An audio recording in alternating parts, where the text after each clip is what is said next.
सुना अक्कड़ बक्कड़ बॉम्बे वो diesel 90 petrol 100 से निकला धागा सिलेंडर उछल कर भागा। 25 साल के बाद इसराइल की आबादी 30 लाख हो जाएंगी।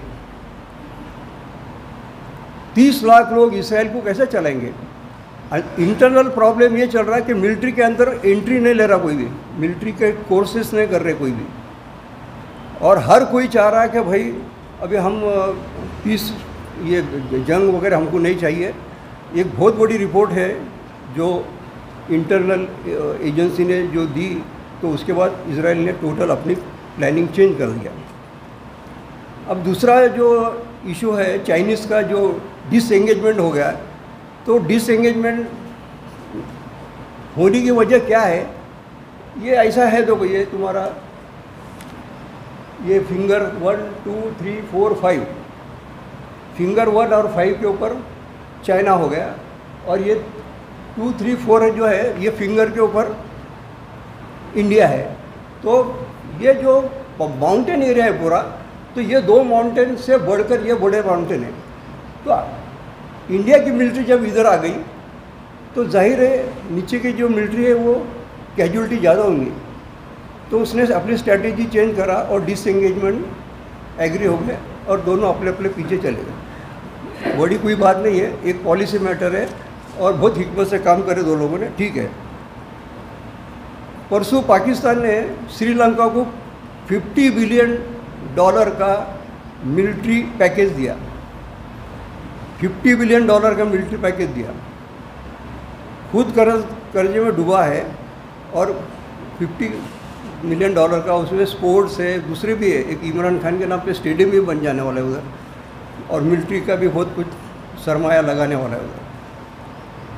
इधर हमारी इंडिया की डिप्लोमेसी आजू बाजू जितने भी मुल्क है उसके साथ हमारी डिप्लोमेसी फेल्योर हो जा रही।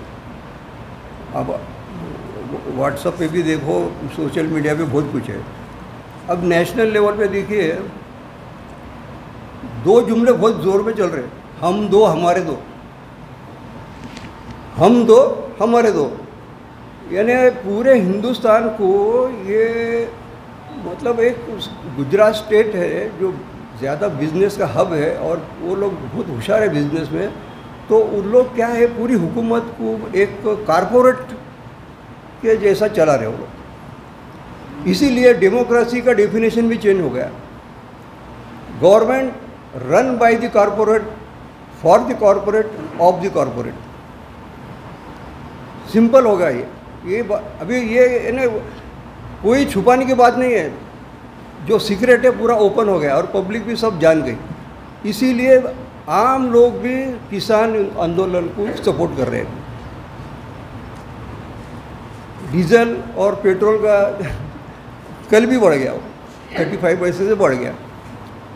इतना असर हो गया, इतना असर हो गया कि अब बच्चे लोग भी जो खेलते ना, बच्चे लोग खेलते ना, तो उसमें एक मैं सुना अक्कड़ बक्कड़ बॉम्बे वो डीजल 90 पेट्रोल 100 से निकला धागा सिलेंडर उछल कर भागा। बच्चों के ऊपर तक असर हो गया।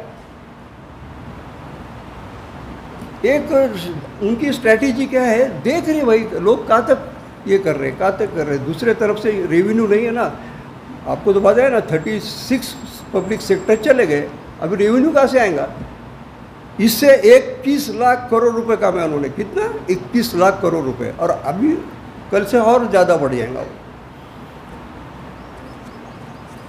काशी और मथुरा जैसा अभी अयोध्या का इशू हो गया, काशी मथुरा का और एक शुरू हो गया।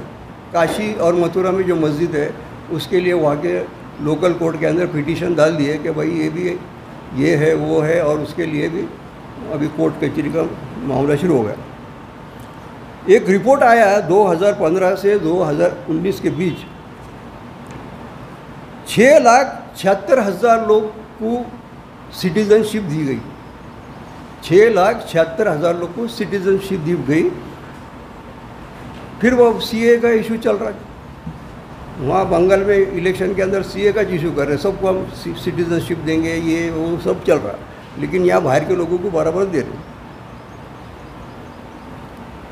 और हिंदुस्तान के सब मुल्क में मिलाए तो 1,24,99,000 लोग बाहर रहते हैं। पूरे हिंदुस्तान के। अभी हम थोड़ा क्राइम ग्राफ देखेंगे। 2010 से 2019 तक 8,391 ख़वातीन का कत्ल हुआ जहेज़ के लिए। मर्डर हो गया, खुदकुशी हो गई, या जो भी क्राइम के ज़रिए होता है वो सब हो गया 8,351 ये हो गए।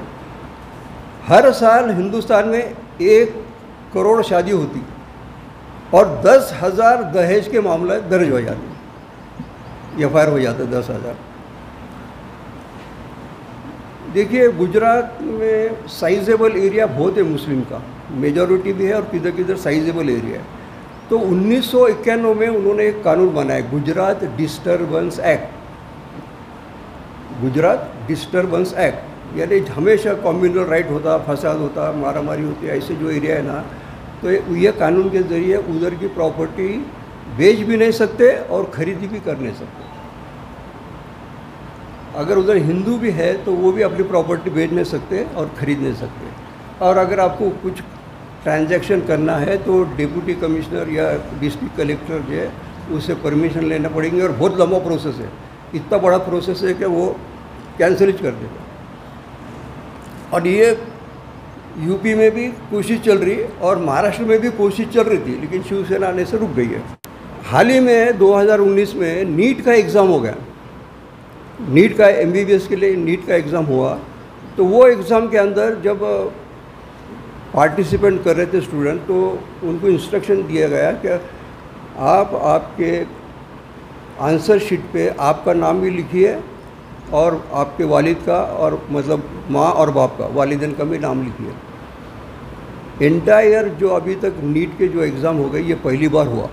तो मैंने उसको एक RTI लगाने के बाद जवाब आया क्या भाई इसमें तो हमने कोई रेजोल्यूशन पास नहीं करे, ऐसा कोई रूल नहीं है, इम्पर्सोनेशन नहीं होना, यानी मेरे बजाय कोई दूसरा नहीं बैठना और अच्छा तरीके एग्ज़ाम होना, ऑर्डरली काम होना बोल के हमने करे।